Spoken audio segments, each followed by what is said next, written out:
देखा है। तुमने क्या देखा है बेटे? मैंने देखा कि ये इस दीदी को जबरदस्ती अपने कंधे पे उठाकर पंपशीट में ले गया और दरवाजा बंद कर दिया। ये बचाओ बचाओ चिल्ला रही थी मगर वहाँ कोई नहीं था।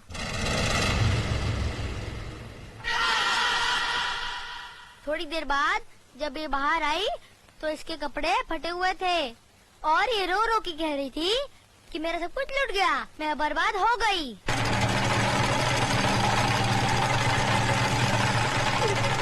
जगन्नाथ, कमीने कुत्ते, तूने इन गरीबों को क्या समझा है? ये वो गरीब मजदूर हैं जिनके खून पसीने की बरकत से हमारी धरती पर हरियाली जागती है। हमारे सर पर जमींदारी का ताज इन्हीं गरीबों की बदौलत है, जिसके बदले में उन्हें 2 वक्त की रोटी 2 गज की चादर मिलती है। और तूने उसी चादर में घुसकर इस गरीब की इज्जत लूट ली। फिर तुझ में और जानवर में क्या फर्क रहा?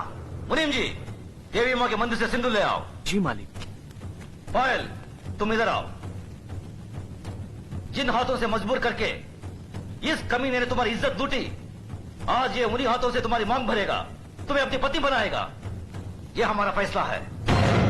गजराज, अपना फैसला बदल दे। आंखें मत दिखा। ये नीच जिसके पांव अगर मेरी हवेली के फर्श पर पड़े तो फर्श गंदा हो जाए, इस 2 टके की लड़की को तुम मेरे घर की बहू बना रहे हो। तो नहीं जानता, जमींदारों में तो ऐसी बातें होती ही रहती हैं। मजदूर औरतों और मालिकों के बीच में ऐसे खेल तो अक्सर होते रहते हैं। कोई अपनी बीवी नहीं बनाता उन्हें। खामोश!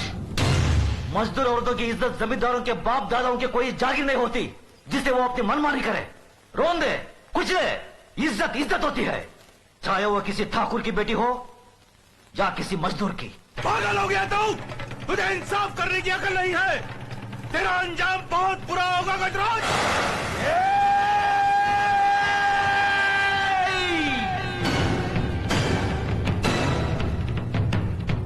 इसके आगे एक लफ्ज भी बोला तो जुबान खींच लूंगा। तेरी औकात मेरे सामने खड़े होने की भी नहीं है और तू मुझे ललकारता है। गजराज शाकुर ने कभी किसी अंजाम की परवाह नहीं की। अगर परवाह की है तो सिर्फ अपनी आन, इंसाफ, अखलाक और ईमान की। इस लड़की की जन्म जात नाम इसकी कोई अहमियत नहीं है हमारी नजर में। अहमियत है तो सिर्फ इसकी इज्जत, इसकी पवित्रता की। जगन्नाथ, मांग भर इसकी। गजराज!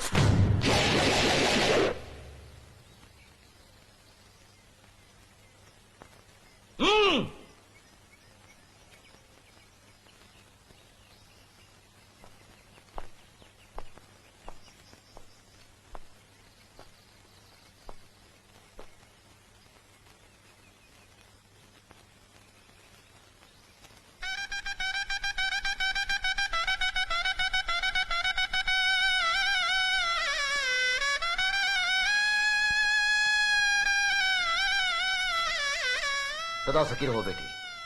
जगन्नाथ, अगर तुमने इसे कोई तकलीफ दी तो हमसे बुरा कोई नहीं होगा।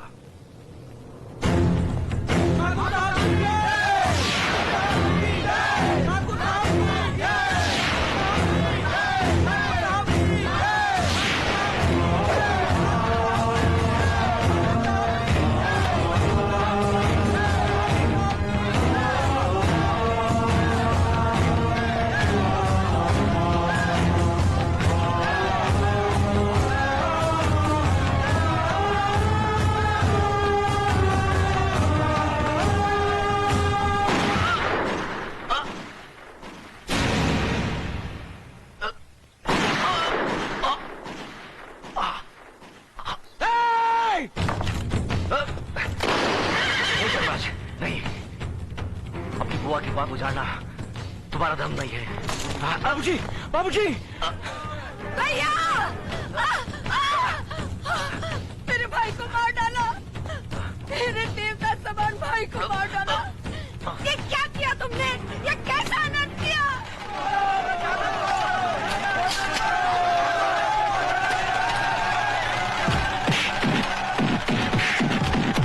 रुक जाओ! छोड़ दो उसे। जो अपराध उसने किया है उसकी सजा उसे जरूर मिलेगी। आज से 18 साल के लिए हम रणजीत सिंह ठाकुर को समाज और बिरादरी से बाहर करते हैं। आज के बाद अगर कोई भी इसके परिवार के साथ किसी भी तरीके का संबंध रखेगा तो उसको भी यही सजा मिलेगी। ये गजराज ठाकुर का फैसला है। भैया, भैया, बाबूजी, धर्मराज, न्याय करने वालों के लिए रिश्ते और जज्बात कोई मायने नहीं रखते। बेटे, जान चली जाए पर आन ना जाने पाए। जान देकर जो आन की रक्षा करता है वही न्यायाधीश इंसाफ के आकाश की बुलंदी को छूता है।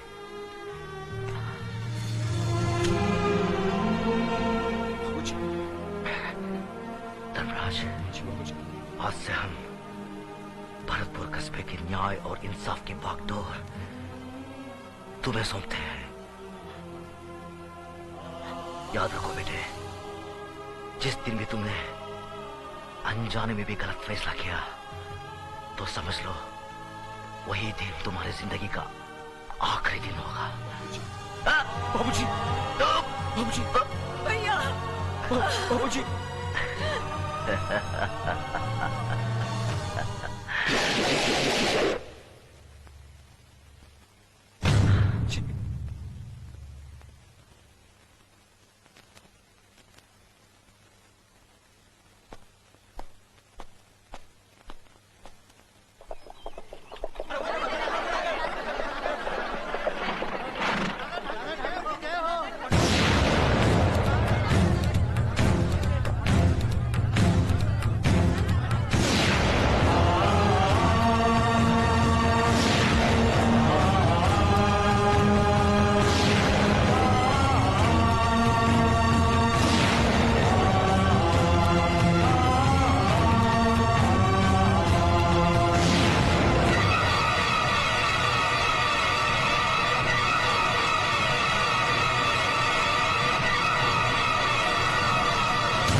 इस मामले में किसी को दादा ठाकुर से कुछ कहना है? किसी को कुछ कहने की जरूरत नहीं है।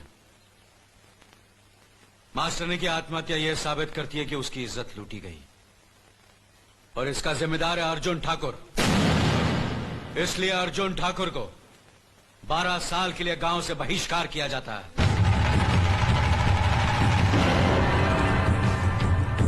आज से कोई इससे बात नहीं करेगा, कोई इसकी मदद करेगा नहीं, और जो भी इस हुक्म को तोड़ेगा उसे और उसके परिवार वालों को यही सजा भुगतनी पड़ेगी। मासूम मास्टरनी शिल्पा ही अपनी विधवा मां का सहारा थी, इसलिए अर्जुन ठाकुर की जायदाद का आधा हिस्सा उसकी मां को दिया जाएगा। यह हमारा फैसला है।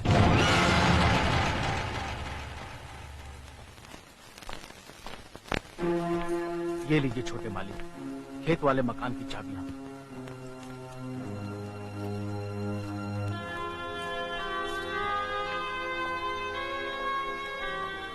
हम जा रहे हैं बड़े भैया।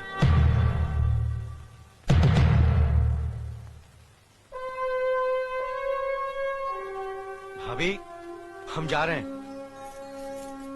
हम जा रहे हैं भाभी।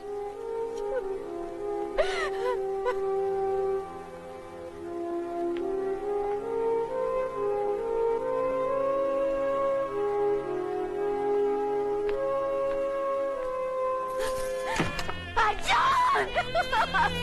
अर्जुन!